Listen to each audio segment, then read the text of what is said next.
Thank you for joining us today. My name is Jeff McKay from Brightsquid. Mark Ayer will be joining us very shortly. I'll get us started today. We've got 15 minutes allotted, so we're going to try and go quick. We're going to talk about secure mail features selected by clinic managers in our recent clinic manager survey that we did, finding out how clinic managers see secure mail fitting into their clinic in ways that are very helpful. So we're going to talk about the results real quick. We'll go through the features in a countdown, so the big reveal at the end. And Mark will be here to give a quick demo about the top features in action and how you can kind of do this. We'll do it kind of simplistically because obviously there's a little bit of complexity in how they're used individually at each clinic. What clinic managers said is when we replace communications, we talk about how these features are used. You can see the sort of ranking here. 86% of clinics were replacing email. 86 were replacing mail. Those ones are obvious. Email, obviously not compliant. You don't want to be using email very much in a healthcare organization. And mail is very expensive. We had one clinic a few months ago who said, you know what, instead of using your bulk messaging service, your panel messaging service for secure mail, we're going to mail out these letters to 500 patients. And they called us 2 weeks later and said, you know what, we did that mail out and it cost us $3,000. So we're going to use secure mail to do that from now on. Fax, 75% are replacing fax. It's lower, I think, because some clinics don't use fax outside of medical as much. And then phone. You can see the difference too between the sort of higher sending clinics that are sending more messages than clinics who are sending less, where phone starts to be more prevalent, where fax is replaced a lot more. You're finding more opportunities to use secure mail instead of some of these older, slower, more expensive ways to communicate.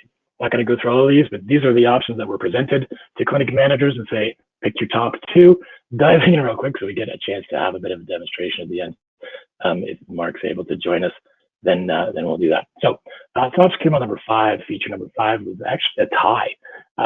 And you can see down at the bottom, there is a difference between dental and medical clinics. We were able to, in many cases, differentiate the type of clinic. So we put that in there just kind of for a sense, because I know on the call today we have both medical clinics as well as dental clinics. So that should be helpful for you as well, seeing kind of what's useful. So number 5, the tie, like I said, it's no surprise, privacy compliance is on the list. It's the main reason why secure mail is used in healthcare, because it does protect patient information according to privacy regulations in jurisdictions across North America. So you can see it improves standard of care. There's confidence knowing the information is secure and gives patients peace of mind as well. Read receipts showed up as in number 5 as well, and you can see different for medical versus dental. Again, it's easier to track sending of documents. It's easier to verify if it was received. Fax notifications that come back and say it was received. We've said this before. Sometimes the server isn't delivering messages if it's an e-fax, and those messages aren't actually received. Secure mail read receipts show you when somebody actually opened your message, and you can see who and you can see when. It also says it's easier, and there's a record of when someone opens a message, better security. So those are sort of the tied for 5th. Let's see. Patient invites is top secure mail feature number 4. So getting your patients on board is very helpful, because any clinic has a lot of different communications with patients, phone calls, mail. Getting patients to come pick things up using secure mail obviously is much easier than any of those. Patients who call, I think Mark, you said you were on a call calling a clinic the other day, and 3.5 minutes went by on their phone tree before you had a chance to even select an option. If that was my clinic and I was a patient, I would be looking for other ways to ask my questions. Yeah, that's right. I feel very lucky that my healthcare provider doesn't have such a thing, and an actual human answers the phone. But it is surprising how often when I call into one of our customers, and I have to wait upwards of 3 or 4 minutes before a person is actually even given as an option. It's usually a lot of preamble ahead of that, which is kind of frustrating as a dad and a patient. Anyway, carry on, Jeff. Yeah, and you can see here the difference between dental and medical. In dental clinics tend to use secure mail more with other professional clinics as opposed to with patients, whereas medical clinics interact with patients a lot more frequently in terms of answering questions, sending documents, different types of interaction. Medical clinics dental clinics tend to use secure mail patients more for sending, you know, information about your last exam, or billing information needs to be protected as well. But you can see here, here's some different ways that it's used. Clinics that use secure mail patients feel like they're moving with the times. You know, we're not using fax machines, which Mark will tell you. Napoleon, I think, received the first demonstration of faxing back in the 1800s. And you don't have to say we don't do email, because you can't do email, but you can do secure mail. Secure mail feature number 3 was really, actually, this was a surprise for me. The privacy breach prevention training, included with your secure mail subscription now. Apologies, I'm still choking over my voice a little bit. It was added this summer, and it's quickly become one of the popular features because it teaches users not just how to use secure mail to be compliant, but different things you can do in your day-to-day throughout your office to help avoid privacy breaches, how you can do your job in a way that's more respectful of privacy compliance. So, you know, confidence in we're following protocols now.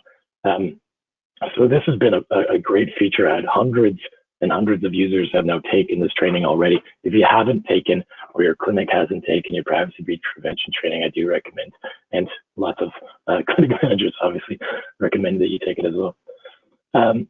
Top secure mail feature number 2. This was very useful for both dental and medical clinics. And so with your shared inbox, if you don't know, multiple team members can manage sent and receive messages that are sent to your clinic. So people can actually address a message by typing in your organization name in the to field. Whenever you're called in Brightsquid, they can type that in there, send a message, it'll go to your shared inbox. And anybody who has been assigned access to that will be able to deal with that message, send it on to the most appropriate person, that sort of thing. It's good because anybody can check and see who sent what message. There's no question about, was that message sent or was it dealt with? You can always go in and see if someone has managed that from the team. And number 1. This is part of the reason why secure mail was made in the first place. Large attachment. You can send up to 500 megabyte files, which for dental clinics and medical clinics is obviously very useful when we're trying to share diagnostic imaging or anything else that's really large. It gives you that flexibility. And you can actually send as many 500 megabyte files as you need per message. You're not limited to a 500 megabyte attachment limit per message. You can send them all you want. Again, you know, better sending for x-rays, clearer imagery. Obviously, this comes through at full resolution. And less time spent resending faxes or manual ending faxes.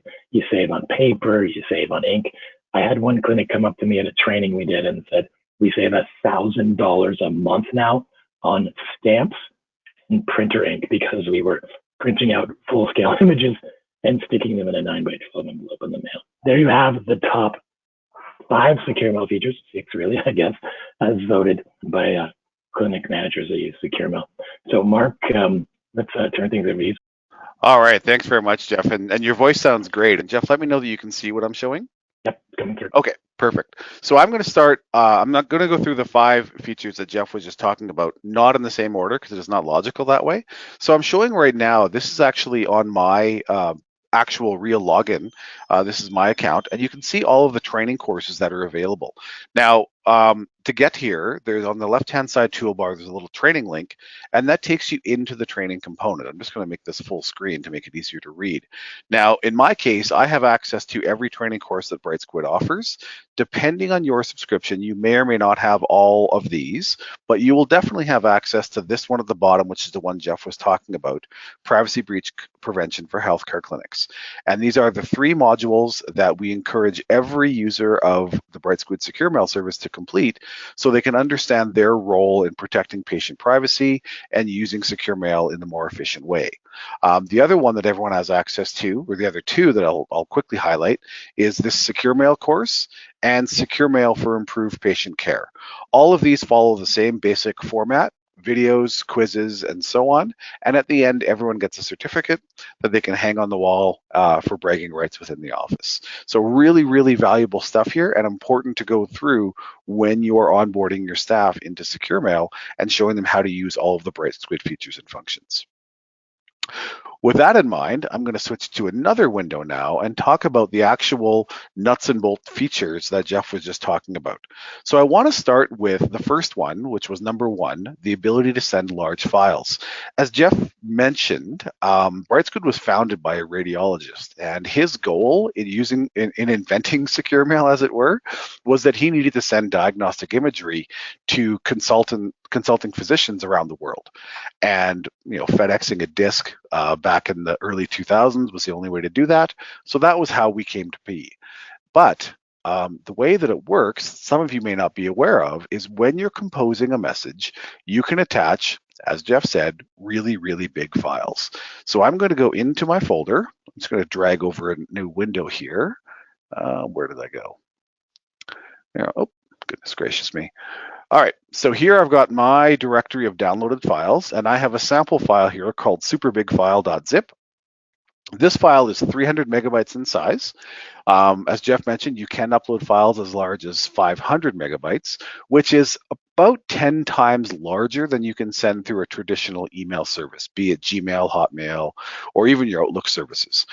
Most of the time, if you try to send a file that's bigger than about 50 megabytes, even your Outlook systems administrators will start to get uncomfortable with that. So I'm just composing this file to my colleague, Edward. You'll notice that as I'm typing the message itself, here's the thing, the file is still uploading. Now, 300, 400, 500 megabytes is going to take time to upload. That's just the way the internet works. I've got a pretty fast internet connection here at my office, but you'll notice this green toolbar at the top is slowly making its way across the screen. There's the full size of it. But you know what? I don't have to wait. I can just click send, let that run in the background. The system will let me know when the file's done uploading, and it'll deliver it to my friend Edward, and I don't have to do anything else. I don't have to wait for it to finish. I can go on and compose a new message to someone else. Which brings me to the next feature Jeff was talking about, which is inviting patients. Now, this one's fairly obvious. Some of you have probably already done this in the past, but I'm going to go ahead and send a message to a new patient of mine. His name's going to be Paul at test.com. I'm making this email address up, obviously. When I type in that email address, the system searches for a match in the Brightsquid community. If we can't find a match, I can click continue, and ultimately, if no one with that email address exists in our system, I'm now encouraged to invite Paul to register. So I'm going to click on that button. Because I'm inviting someone who is a patient, I'll select and label them as such. And then I put in Paul's birthday. Now, from my EMR, I happen to know that Paul was born on January 1st, 2000, first baby of the new millennium. And we can now add him to the list of recipients. Everything else that I do here when it comes to sending a message to Paul is exactly like traditional email. Subject line goes here. I'm just going to type test. Body of the message would go here. And any attachments that I want to send would go over here. Now, I don't like doing a lot of typing, so I'm going to delete that.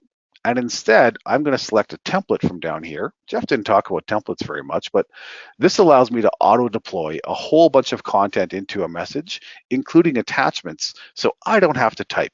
Isn't that wonderful? So now the message is done. I click send. An email is delivered to Paul's regular old-fashioned email address, and he's invited to register for Brightsquid, read the message that I sent to him, and respond back just about instantaneously.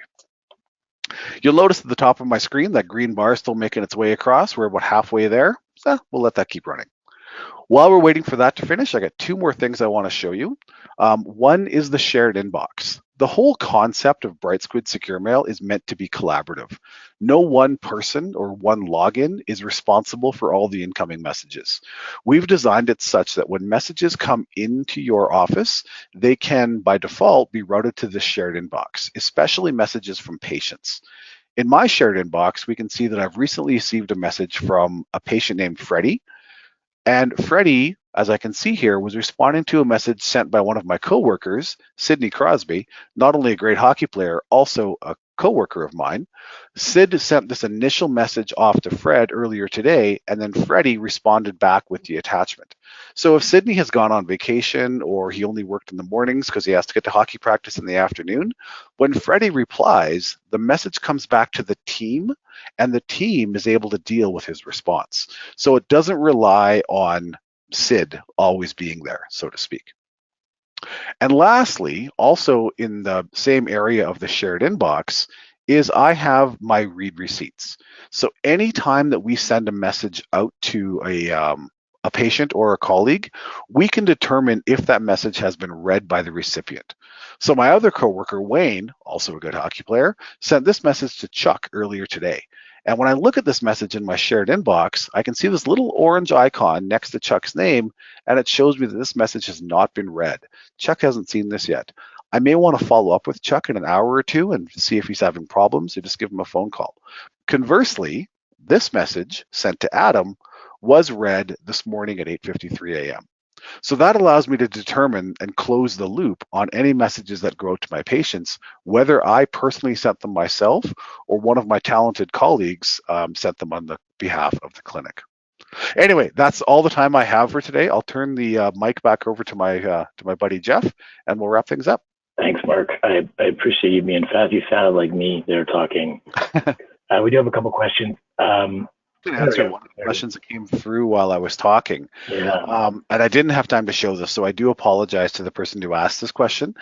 You can create templates and you can customize and create as many templates as you want to. There's literally no limit. And that's done by, you can find templates under settings, and right next to clinic members is the option where you can create templates. Create your template, attach your files, click save. Sorry, go ahead, Jeff. No, I was going to say there are tutorials about this at support.brightsquid.com. There's videos and articles about how to do this as well. Also, always call Mark and his team, and they can walk you through this stuff. Yeah, so that's great, Mark. Thanks. We do have a couple quick questions I want to get to. If you can stick around, that's great.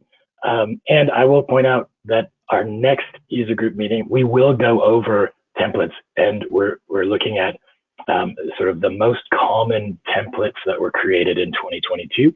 So we'll give you a sense of what clinics are using templates for, that they're getting the most use out of them. We'll show you which ones they use the most, that kind of thing. First question, Mark, what if patients don't want to use SecureMail or don't accept their invite? What do we do then? Or what's our experience with that, I guess? Well, the first thing I'll say is that doesn't happen as often as you might think.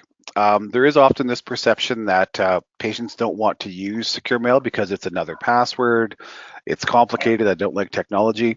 But we find that 85 to 90% of patients invited to use SecureMail actually accept the invitation within about 2 or 3 hours of receiving it in the first place. Now, there's always going to be those that are resistant. There are certainly people that will prefer to use the phone or come to your office or ask you to send them something by mail. And we're not saying that everyone has to convert over to SecureMail, but we do find that the overwhelming majority of patients that are offered SecureMail as a way to communicate with their healthcare providers figuratively jump at the opportunity. Yeah, and I'll add there too, Mark, that to see a significant impact on the flow of your operations, making things simpler to get done throughout your day, we've seen clinics have significant benefit to how staff are working and what they're able to accomplish simply by having 20 to 25% of their patients onboarded with SecureMail. You can target, who you want to give this option to. If there's somebody who spends a lot of phone time with you, give them the option to SecureMail you instead. That kind of stuff, you can be strategic with what patients you onboard first. And with the new bulk messaging service that you have available through your SecureMail account, you can invite all your patients at once, or you can invite them in blocks of patients rather than doing it one-off manually. So it becomes easier to get your patients onboarded. The next question we have is in regard to shared inbox. Can we just use one account and share the login? So we don't encourage the sharing of login IDs and passwords simply because it erodes security and privacy. So that's why we do allow our subscribers to create additional user accounts for their staff, and there's no additional charge for that. So we would suggest that everyone have their own login, so they can access SecureMail through the shared inbox and respond to the messages through their own account. As I illustrated when I was demonstrating, everyone has access to the shared inbox if you configure it that way. So there's no risk of a message being delivered to someone's private inbox and it not being accessible. So that's the first reason that a shared login is not encouraged. The other is the training stuff that I showed right off the start. everyone can go through the training at their own time. Whether they're in the office or working from home for the day, they can log in using their own username and password, do the training course, and as I mentioned, they get a certificate at the end that has their name on it. If that name is a shared name or not a real name, it's a little less impactful.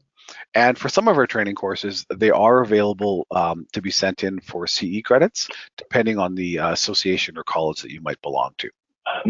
We've noticed that clinics that take the SecureMail training in their account tend to get better value. So if you get your staff onboarded, your team onboarded, have them take the SecureMail training. It's pretty quick and easy.